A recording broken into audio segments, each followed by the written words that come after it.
path less trodden. The skies of Forge World grimness were a sickly green, the color of corrosion and decay. Thick, cloying smog clung to the jagged skyline of industrial spires and manufactoria, choking the dim light that struggled to break through the ever-present clouds. Below, the world thrummed with relentless mechanical hum. The hiss of steam vents, the grind of gears, and the deep bass of machinery formed an industrial symphony that never ceased. The streets were a labyrinth of grime and desperation. Thousands of indentured workers moved through the smog-filled alleys like specters, their hunched forms lit by the occasional flicker of green light from overhead lamps. Voxcasters mounted on rusted pylons blared proclamations from the ruling Mechanicus elite. Work harder for the Omnissiah. Your duty is eternal. Your labor is salvation. The Archmagos watches. Do not falter in your devotion. The messages were tinged with cynicism, their tone less of encouragement and more of control. The citizens, cowed and unfeeling, trudged to their stations without pause. The rare moments of rebellion that arose here were swiftly crushed by the enforcers of Archmagos Sensarax Centauri, whose iron grip on the world was legendary. Through this bleak landscape, Archmagus Damia Voratrix moved with her Skitarii retinue, their crimson cloaks stained with soot by the time they reached the towering Primus Manufactorum. The building loomed above the smog, a cathedral to the Omnissiah, its facade bristling with antennae, data tethers, and cogitator banks. The air reeked of burning metal and chemicals. Voratrix entered the central chamber, her augmented limbs clicking softly against the iron floor. Inside, the green light was more oppressive, casting everything in a ghastly glow. At the far end of the chamber stood Archmagos Sensarax Centauri, draped in flowing Mechanicus robes adorned with gilded cog patterns. Her mechadendrites writhed behind her like serpents, and her optic lenses glared with a cold disdain. Voratrix, Centauri said, her vox grill laced with mockery. To what do I owe the pleasure of entertaining a Magos in exile? I thought you'd be busy cataloging backwater moons looking for coal. Voratrix ignored the jab, her metallic mandibles twitching slightly. Archmagos Centauri, she began evenly. She ran a finger over the grime-covered window, looking out on the servitor production bay below. Taking the finger away, she cleaned it on her cloak in disdain. I require servitors, and the tithes allotted to my forge are unfilled. Your forge has the capacity to produce them at the speed and scale I need, but my orders go wanting, she stated calmly. Centauri's optic lenses adjusted, the whir of her focusing mechanisms almost contemptuous. And here I thought you were here to beg for scraps from my table. But servitors, you already get a steady supply, enough for a minor agri-world? Voratrix's clawed hand flexed, but she kept her tone measured. My forge is expanding. Castell is lowering its production of vat-cloned meat, so I have tithes to fill within the reach. I need machines, she stated. Centauri chuckled, a harsh, static-laden sound. Oh, I'm afraid I'm out of servitors. Her mechadendrites curled like vipers ready to strike.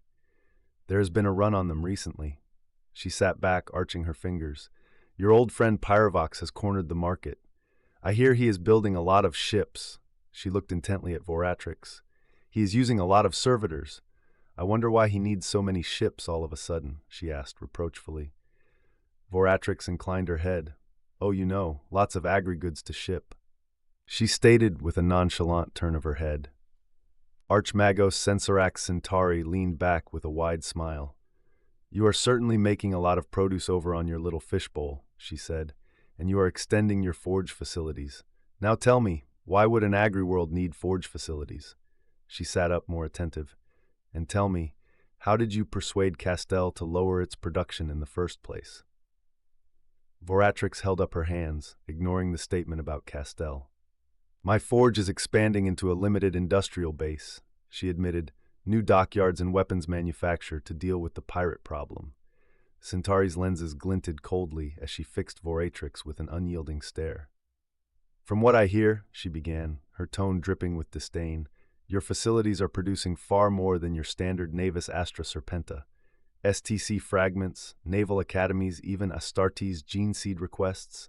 Wherever you tread, there's a trail of beggars' bowls and intrigue. Schemes follow you like rats after a plague ship of Nurgle. Voratrix's expression remained blank, though her mandibles twitched ever so slightly. She was not surprised Centauri could have picked up on the rest, but she knew of the petition to the Magos biologists. Mars would not allow that data to leak, which meant there was a flapping mouth in the apothecarian. Una permitted herself a short smile. Well, she thought, that solved one problem, two birds with the same sepentablast. But for now, she returned her thoughts to Centauri's bloated, mocking form. Other than proving that your spies are marginally competent, she replied evenly, clearly you have nothing better to do than dissect the work of others, just like you did on Mars. Centauri scoffed, her mechadendrites curling in what might have been amusement or irritation. Marginally competent, she repeated mockingly, her voice rising in shrill incredulity. Centauri felt quite pleased with herself. She knew that servitors were not all Voratrix wanted from Grimness. She knew the exiled Archmagos was gathering STC for a new chapter. There was no other reason. The only Space Marines in the Reach were Iron Hands, and they had their own forge on Medusa. No, if Voratrix was sponsoring a new chapter as part of the 10th founding, then Voratrix would need the STC for the Contemptor Dreadnought her forge still possessed. It was old as the heresy, and out of production for millennia, but beggars don't choose their scraps, and she was looking forward to exacting a high price. She raised 3 of her mechanical hands, ticking off points with precision. Requesting ships from Calth and Hydra Cordatus, gathering STC templates, establishing a naval academy on your precious fishbowl. And to crown it all, her voice sharpened, the final accusation cutting through the air, requesting Astartes gene seed from Mars itself. Oh, Voratrix, you aren't just supplying, you're building something. The tension in the chamber grew heavy, the rhythmic hum of machinery in the background only amplifying the hostility between the two archmagi. Voratrix remained still, her crimson robes pooling around her augmented legs. Behind her calm facade, she analyzed every word, every motion from Centauri. Her rival had uncovered more than she had anticipated, but Voratrix was far from inexperienced in dealing with such creatures as this who floated to the top in the Mechanicus pond. As you say, Centauri, Voratrix said, her tone steady, deliberate. I can't help your paranoia, but I could send you a Cybernetica Medicae to help with it. She moved with grace, glancing down through the dirt-smeared windows, and drew back in disgust. But I am sure the Iron Hands would like to know how you came by such intelligence. This was a gamble, and she knew it. But this was how the game was played. This included hiding her utter revulsion towards the other Archmagos.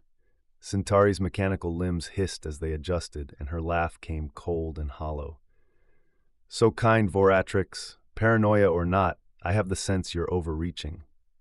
Her tone lowered, understanding the threat. She had not risen to the rank of Archmagos without knowing when to keep her eye lenses everted. She did not trust the other woman, or like her. These were indeed dangerous times, but filled with opportunity. Voratrix frowned. Centauri's words seemed placating, but she did not trust her. Refusal to supply servitors could mean losing everything. Servitors to crew the fleet were essential. Without them, the ships she was acquiring would be nothing but barges. Even the most advanced strike cruisers would be useless hulks drifting in the void. But agreeing meant dealing with Centauri, which she found increasingly abhorrent. Centauri, sensing her hesitation, took the silence as an opportunity to press further. Unseating herself from her bloated throne of machinery, she glided toward the bay windows overlooking the production plant below. You know, Voratrix, she began, her voice laced with mock sympathy. It must be excruciating working with the Iron Hands. Such a rigid chapter, bound by dogma. I imagine a mind as innovative as yours must chafe under their constraints. It's a wonder you haven't snapped yet. Moving her bulk towards the grime-covered windows, pointing outside, Voratrix's expression hardened, but she said nothing. Instead, she moved to stand beside Centauri, her augmented legs clicking softly on the iron floor. She looked down at the manufactorum below, the sight tightening her jaw. The sprawling floor was a vision of horror. Cages lined the walls, filled with prisoners, officially deemed criminals of the most heinous nature, but their sheer numbers defied logic. Voratrix suspected many were nothing more than petty offenders, or perhaps even abductees. Off to the side stood newly arrived vat-cloned workers, their Castellan togas marking them as expendable laborers from another forge. They stared blankly, awaiting their assignments, sent to work, but not as servitors. Regardless, they waited. Massive machines moved across the floor like grotesque insectoid harvesters, plucking prisoners from the cages and placing them onto cold metal tables. There, drills descended to remove their eyes, replacing them with rudimentary augmented implants. The bodies were then dropped into another line of cages, only to be picked up again by clawed mechanisms. Saws descended next, severing limbs and attaching new augmetics suited to their future servitor roles. Some were fused to caterpillar tracks, others outfitted with spider-like appendages. Severed human limbs were discarded into funnels, where they were ground into nutrient paste for the manufactorum's vats. The whir of machinery was almost drowned out by the agonized screams of the prisoners. Those screams rose and fell like a symphony of suffering, echoing through the cavernous space.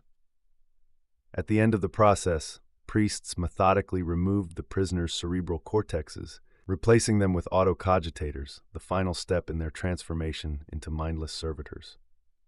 Voratrix stared, her augmented mind cataloging every detail of the brutal operation. She was no stranger to augmentation or the merging of flesh and machine. She understood the sacred balance of utility and sacrifice. Among the Skitarii, such procedures were undertaken willingly, as an embrace of the Omnissiah's blessings. But this was barbarism.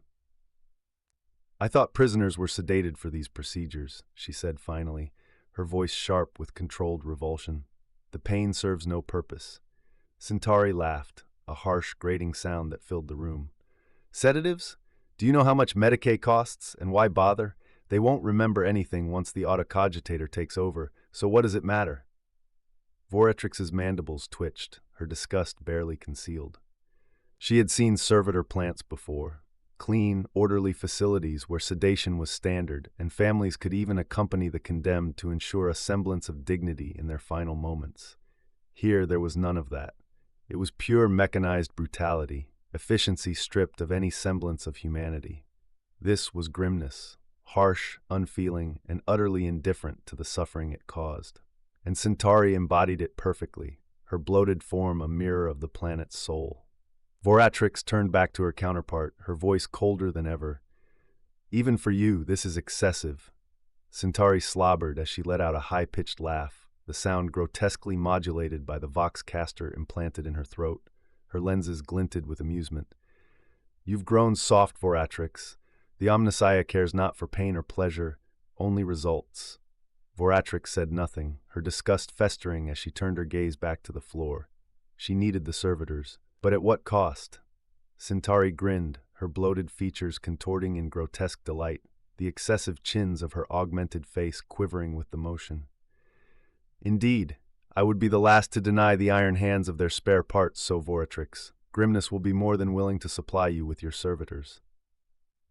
She moved her blubbering face closer to Voratrix. Slime and spittle dripped from her bloated lips down all three of her chins. "But reciprocity is required." Her gaze flickered downward to the manufactorum floor. "A sacrifice, if you will." She grinned, slime dripped off her chin onto Voratrix's red robe. Voratrix's mind raced, weighing her options. She needed servitors, and Centauri was her only option. Perhaps, she reasoned, one bad deed could be outweighed by a greater good. Centauri remained beside her, her breaths labored with the constant smile affixed to her features. Voratrix knew the fate of those she would send to become servitors. However, NihtWyrtha was a small world with almost no crime. The Adeptus Arbites spent more time chasing waterfowl and rounding up cows than investigating murders or theft. Then she had an idea, and looking at the other woman, she smiled back. "I will supply the supplicants," Voratrix said at last, her voice measured, "and you will supply them back to me, as servitors." Centauri paused her gloating, not expecting this to be so easy. She did not need supplicants. The constant rebellions against her supplied enough. "I have no doubt, Archmagos," she said, her tone steely. She was just wanting to make it unpleasant for Voratrix.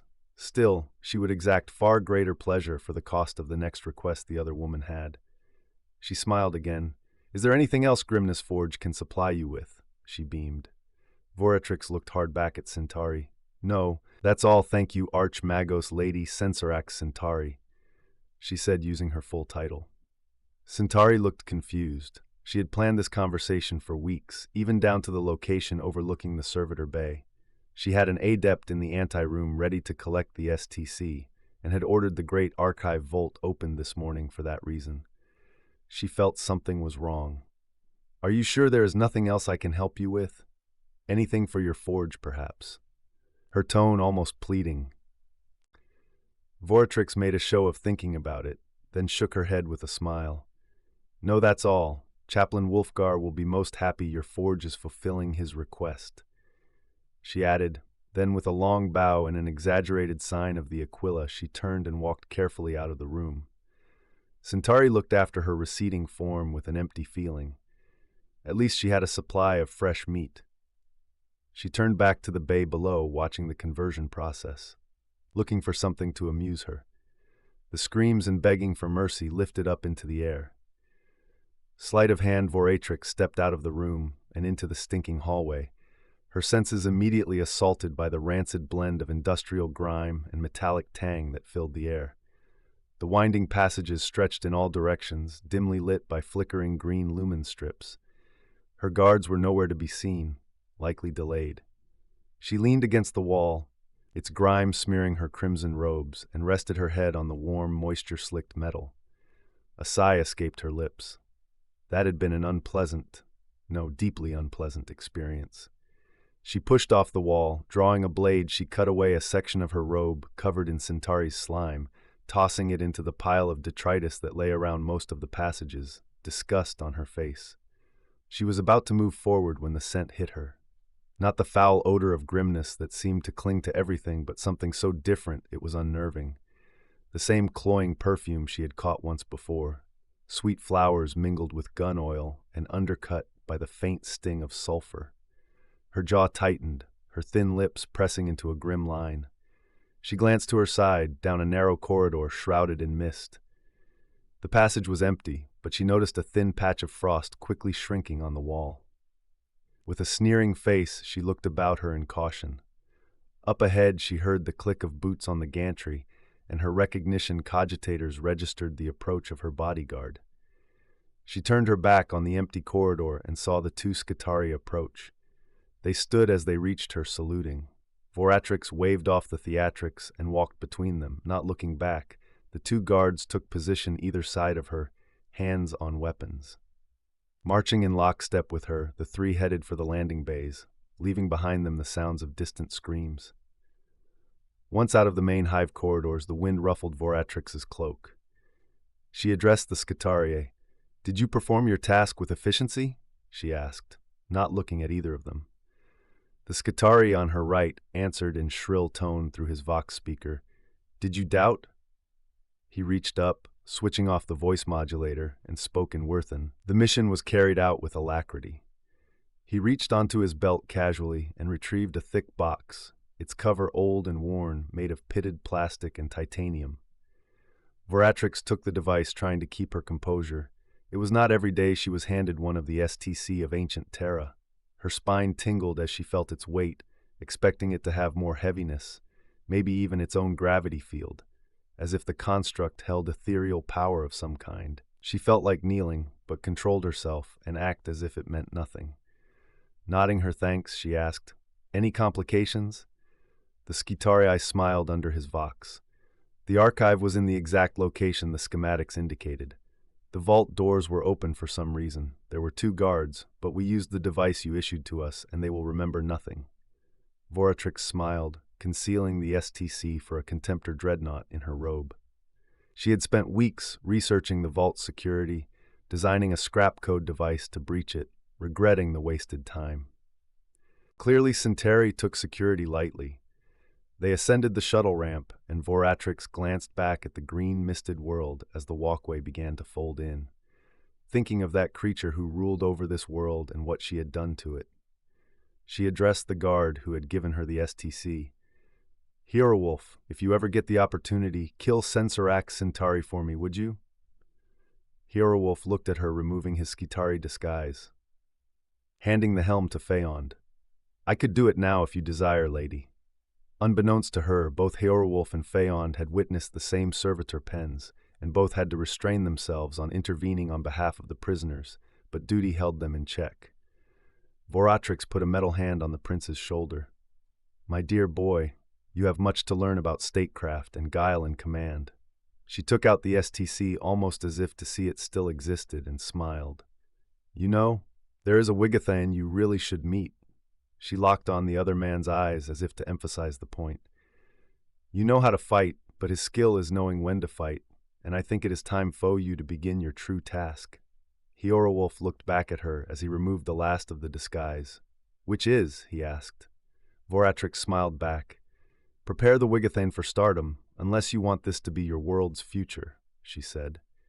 Heorowolf and Phaond exchanged glances, but said nothing. The shuttle ascended into the green clouds, leaving behind the grim world of grimness, promises, and heresy. Archmagos Sensorax Centauri stood with an air of irritation, her mechanical talons tapping against the armrest of her throne-like command dais. Her optics flickered as she replayed the conversation with Voratrix for the 5th time. Each repetition made her wince internally, as though struck by an unseen reprimand. She didn't trust Voratrix. She had never liked her. Voratrix was always scheming, always planning, qualities that should have made her an exemplary Magos of the Mechanicus. Yet with Voratrix there was something more, something deeper to her maneuvering. Her plans were too perfect, too calculated. Centauri's instincts, dulled as they were by arrogance and decades of insulated command, told her Voratrix had ulterior motives. Still, grimness stood to make a profit on the arrangement. The servitor stock would cost nothing, harvested from the disposable populace of the lower forges, and contributing it to the imperial tithe would exempt her forge from taxes for decades. It was a masterstroke of pragmatism, typical of her brilliance.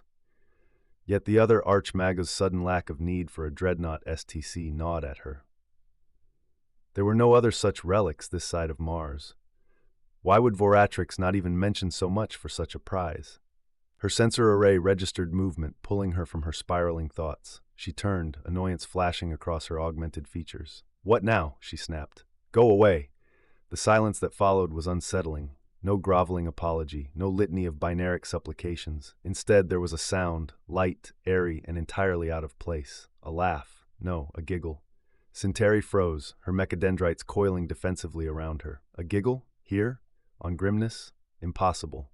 She turned slowly, her optic array scanning the dim, green-lit corridor behind her. At the edge of her vision, a figure emerged from the shadows, barely illuminated by the faint glow of malfunctioning lumen strips. Tall and wiry, the creature gleamed faintly, its elongated body bending unnaturally as it stepped forward with deliberate grace. Taloned hands twitched with anticipation, and curling horns framed a grin that radiated amusement and menace in equal measure. Its eyes, like twin voids filled with 1,000 shimmering stars, bored into her. The Neverborn. A daemon. Centauri stammered, her voice rising in a strained, high-pitched tone as she fumbled for the Vox link embedded in her collar. She could barely process what she was seeing. A daemon? Here? In the heart of Grimness? The creature tilted its head, its movements fluid and unnatural, as though it operated on laws of physics alien to her reality. It smiled wider. "I couldn't help but overhear," it purred, its voice smooth yet discordant, resonating like a symphony just out of tune. "So disappointing, isn't it? Having to make such odious deals to keep your little empire afloat." Centauri's refractor field shimmered to life, enveloping her in a crackling barrier of energy. 2 plasma pistols emerged from her cloak with a whine of charging coils, and her mechadendrites unfolded into deadly blades, their edges gleaming. She leveled the pistols at the daemon, but her hands trembled, the barrels wavering as adrenaline and terror coursed through her. The Neverborn stepped closer, unbothered. Cenarion. The name came unbidden to her mind, whispered by some terrible instinct that recognized the creature's true nature. The daemoness paused, her grin fading into an expression of mock offense. She waved a taloned hand dismissively, as though brushing off a bothersome insect. "Oh, really?" Cenarion said, her tone light and scornful. "I only thought I could help. But since you're so uninterested..." She turned away, her voice laced with cruel amusement. Centauri's trembling grip tightened. She had seconds before the plasma pistols finished charging. She could fire now, but would it do anything? Would it matter? Cenarion glanced back over her shoulder, her grin returning. Besides, she added with a playful lilt, if you try to fire those, you'll need a mop and a very large bucket. The demon laughed again, her voice echoing through the hall as she turned and vanished into the shadows, leaving the Archmagos alone with her racing thoughts and the scent of sweet flowers mingled with sulfur. Centauri looked around the empty hall in a mix of panic and confusion. A Neverborn had just appeared before her, a creature of the warp, and then left? That wasn't how these things worked. Not according to everything she had read, at least. Her mechadendrites twitched nervously as her lips parted to speak, but she hesitated. Neverborn The words trailed off. Her curiosity burned, yet the very thought of pursuing an answer made her stomach churn. Perhaps she didn't want to know. From the shadows beyond the doorway, a voice chimed in, light and mocking. "Oh, you do want to talk? How kind." Cenarion's head peeked back around the doorframe, her horns catching the faint green light. Her grin was wide, predatory. Then, with deliberate grace, she stepped fully into the hall and began to approach the dais where Centauri stood. The Archmagos recoiled instinctively, her mechadendrites curling protectively around her shoulders. This wasn't supposed to happen. None of this was. She realized with mounting dread that her plasma pistols were out of charge. The coils were dead, the faint hum gone, though she couldn't recall discharging them. How? Her thoughts scrambled for answers, and yet, as the demon drew closer, the analytical part of her mind asserted itself. Her terror began to shift, replaced by something the Mechanicus had long instilled in her, a relentless thirst for knowledge. Questions surfaced, demanding to be asked. "I thought Neverborn required power to manifest," she said cautiously, her voice faltering slightly. "There is no sacrifice here, no ceremony?" She paused, her augmented brain processing rapidly. "Unless," her voice dropped, panic creeping back, "there is a cult here on Grimness?" Cenarion stopped just a few feet from the Archmagos' throne, her movements unhurried, almost playful. The daemon knelt on one knee, her lithe form lowering until she was eye level with Centauri. The contrast was jarring, the mechanical bloated Archmagos and the elegant, sinuous creature of the warp. "The pain serves no purpose," Cenarion purred, the words dripping with mockery. Centauri froze. Those were Voratrix's words, spoken in a moment of frustration. The demon had heard her, it had been listening, but why? Was it stalking Voratrix? No, she was unimportant. It was stalking herself. Cenarion leaned in slightly, her grin widening. "Pain is purpose, my dear Archmagos," she whispered, her voice smooth and honeyed. She extended an unnaturally long taloned hand to gesture at the servitor halls below. "And there is enough suffering down there to summon an entire legion." Centauri's optics whirred, focusing on the rows of servitors visible through a grated window in the hall, in the pens full of screaming prisoners awaiting conversion. Her breath caught. Cenarion's smile grew wicked. "In fact, I'm quite surprised dear Grandfather Nurgle hasn't taken notice yet. All that exquisite decay, all that despair." She chuckled, a low, lilting sound. "If you're worried, don't be. I happen to know that Grandfather has other matters occupying his attention at the moment. Nothing to do with the Reach." She waved a hand dismissively, as if waving away an old rival. Centauri's terror peaked, her mind racing. The implications were vast and horrifying. A daemon openly mocking Nurgle? What kind of power did this creature wield to so brazenly dismiss the Lord of Decay? Cenarion tilted her head, studying the Archmagos with an amused glint in her abyssal eyes. "So," she said lightly, "shall we dispense with the pretense now? I believe we have common interest to discuss." Sensorax Centauri squinted at the creature before her, her ocular lenses whirring faintly as they attempted to scan the Neverborn. The readouts on her internal display flickered with static. Nothing. No data. It was as though the daemon defied categorization itself. Her mechadendrites twitched in irritation, curling protectively around her shoulders. "What exactly do you think we have in common, foul daemon?" she asked, her voice sharp and haughty, though laced with unease. Cenarion laughed, a short, lilting laugh that carried an edge of cruelty. The sound hit Centauri like a sonic wave, sharp and piercing. She grabbed at her ears instinctively, the pain ringing through her skull. When she looked down, her hands came away slick with blood. Her optics narrowed in fury as she glared at the daemon. The Neverborn stepped closer, her movements unnaturally fluid, almost like a dance. "You work so hard, Archmagos," she purred, her voice a dissonant harmony that was both soothing and unnerving. "Your forge thrives under your iron hand. Yet, increasing productivity through punishment is so costly, is it not? And the returns," Cenarion waved a taloned hand dismissively, "diminish with every lash." Centauri said nothing, her optics tracking the daemon's every move, her mind calculating, processing, even as she struggled to suppress the rising unease in her core. The daemon's grin widened. "Imagine an alternative," she continued, her voice dripping with honeyed persuasion. "A joyous incentive, one that turns suffering into joy, pain into pleasure. Through me, through the worship of Slaanesh, we can transform your workforce. Their agony, their despair, it can become an endless fountain of productivity and devotion. Imagine the possibilities." Centauri's expression hardened. She was arrogant, yes, but not a fool. Her mind raced as she weighed the daemon's words, dissecting the offer for its inevitable trap. "Oh, I'm sure such an arrangement would benefit you greatly," she said coldly, gesturing at her bloodied hands. "An army of apostles, cultists, and mindless worshippers. But what of me? What position do I hold in this utopia of yours? What use is a marginal increase in productivity if I lose control of my forge, of my life?" Cenarion's smile didn't falter. Instead, it grew sharper, more predatory. "You think so small, my dear Archmagos," she murmured, taking a step back. "Your control is already tenuous. Your workers fear you, but they do not love you. You're just another overseer in their endless suffering." She gestured toward the grand doors of the hall with a languid wave of her clawed hand. "Let me show you something." The doors creaked open, and 3 figures stepped into the room, their silhouettes wreathed in the dim green glow of the forge's lumen strips.